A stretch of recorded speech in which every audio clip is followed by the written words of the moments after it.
ICC women's world cup 2025 match to Australia vs New Zealand. இந்த particular match பார்த்தீங்கன்னா indoor ஸ்டேடியம்ல தான் வந்து நடந்தது. ஸோ நல்ல ஒரு பேட்டிங் ட்ராக். ஆஸ்திரேலியா பார்த்தீங்கன்னா ஃபர்ஸ்ட் பேட்டிங் பண்ணியிருந்தாங்க.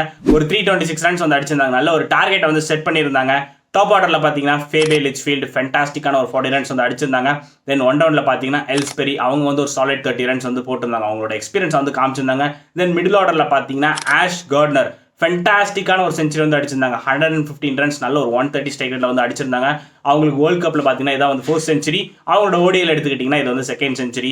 தென் அவங்க ஃபினிஷிங்கில் பார்த்தீங்கன்னா கிம் கார்த். ஸோ ஒரு மாதிரி பேட்டிங் எக்ஸ்பீரியன்ஸ் நிறைய வச்சிருக்காங்க. ஸோ அவங்க கிம் கார்த் பார்த்தீங்கன்னா ஒரு 30 ரன்ஸ் வந்து அடிச்சிருந்தாங்க.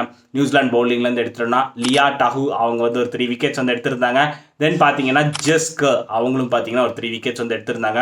நியூசிலாந்து இந்த பர்டிகுலர் டார்கெட் சேஸ் பண்ணுறப்ப பார்த்தீங்கன்னா இனிஷியலாகவே வந்து அந்த ஒரு 4-5 ஓவர்ஸ்லேயே வந்து 2 விக்கெட்ஸ் வந்து குவிக்காக லூஸ் பண்ணிட்டாங்க.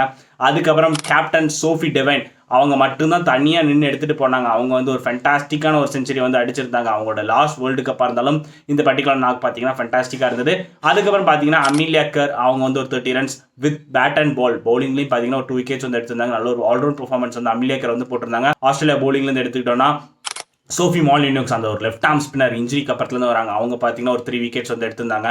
தென் அனபெல் சுத்தர்லேண்ட் பேட்டிங்கில் கான்ட்ரிபியூட் பண்ண முடியலனாலும் பவுலிங்கில் வந்து ஒரு 3 விக்கெட்ஸ்.